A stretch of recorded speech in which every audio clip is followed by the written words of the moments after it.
27 Tribal class destroyers were built, 16 for the Royal Navy, 8 for the Royal Canadian Navy, and 3 for the Australian Navy, aka the Royal Australian Navy. I always just call it the Aussie Navy personally.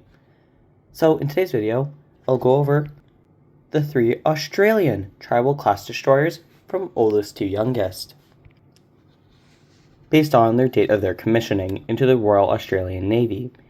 Now, I do apologize if I mispronounce the name. I will do my best and do listen to audio of the names via Google, but I may still mess them up since they are typically said multiple times. Once again, it is unintentional, and I will try my best to not do that. Now, all 3 were built by the Cockatoo Island Dry Dock in Sydney, Australia, and no other nation tribals were all built in the same place. For the Canadian ones, not all were even built in Canada. Now, onto the first ship on this list. The first of the Australian tribals, HMCS Arunta, was named after the Arunta people. She was laid down on November 15th, 1939, launched on November 30th, 1940, and got stuck halfway down, so she was completely launched on December the 1st.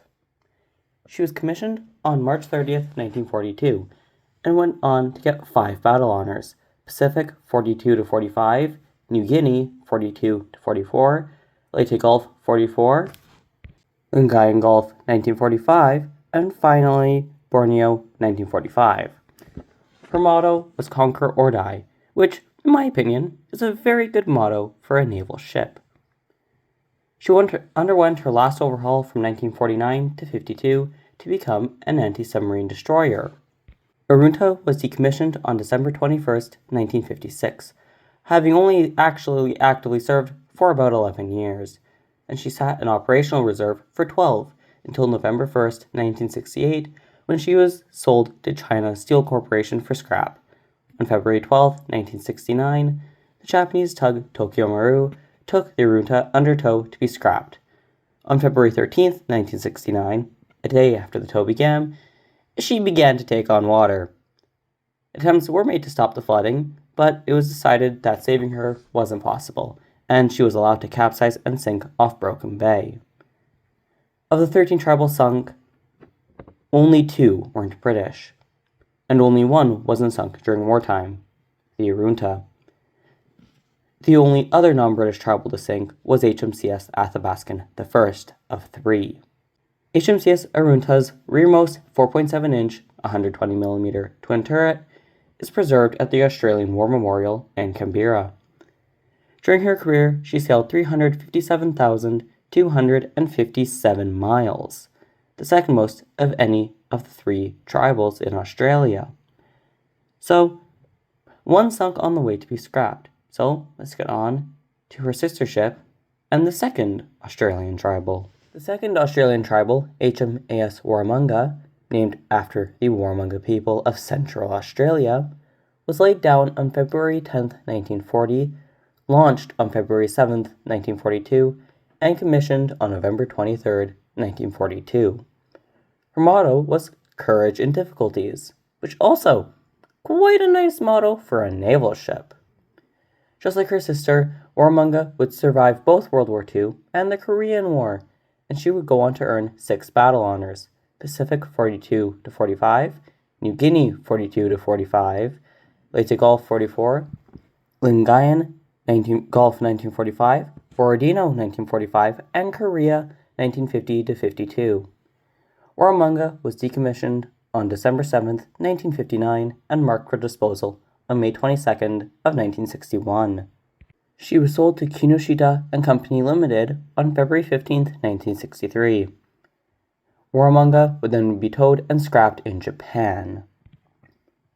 Warramunga's 1943 ship's badge, made by American sailors during World War II, is preserved and on display in the Warramunga Bar at the Balmoral RSL Club.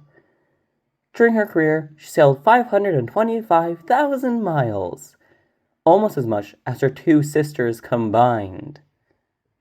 So, now we have 1 sunk on the way to be scrapped, 1 scrapped. Now, on to the last of the 3 Australian tribal class destroyers. The third and final Australian tribal was HMAS Bataan, named after the American stand during the Battle of Bataan, one of the few tribals not named after a tribe. She was originally named Chingili, and then her night before construction started, but was renamed for a third time to Bataan prior to her launch. She was laid down on February 18, 1942, launched on January 15, 1944, and commissioned on May 25, 1945, and not completed in time to participate in World War II, besides being present for the Japanese surrender in Tokyo Bay on September 2, 1945. She would, however, see service in Korea and got her first and only battle honor, Korea 1950-52. She was decommissioned on October 18, 1954, and laid up in reserve awaiting conversion, like Arunta, to an anti-submarine escort, but this was cancelled in 1957, and she was placed for the disposal list and sold for scrap to the Tea Car and Company of Sydney in 1958. The ship's plaque and badges are preserved at the Australian War Memorial in Canberra. Kind of fitting, her sister's twin turret is also there. They also have a Japanese flag signed by 55 of her crew members during the Japanese surrender on September 2, 1945. Bataan sailed 279,394 miles in her career, the shortest career and the lowest miles between her and her 2 sisters. So, in a recap, Australia's 3 tribal class destroyers are all long gone. In fact, only one is left of any of the original 27. 13 sunk, 13 scrapped, and Haida lives alone. But at least she's still here with us. Now, there also isn't much preserved of any of them, which in my opinion is a shame. It would have been nice for a little bit more of them to be preserved, but a little bit is much better than nothing. So the first sunk undertow 4 scrap and 2 were scrapped.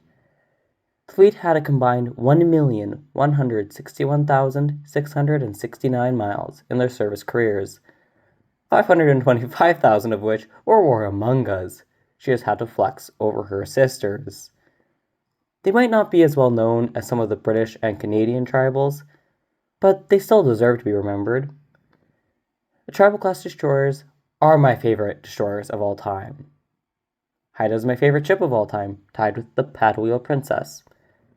And these 3, while they may not be high on the list, they're still in the top 100, and that will never change.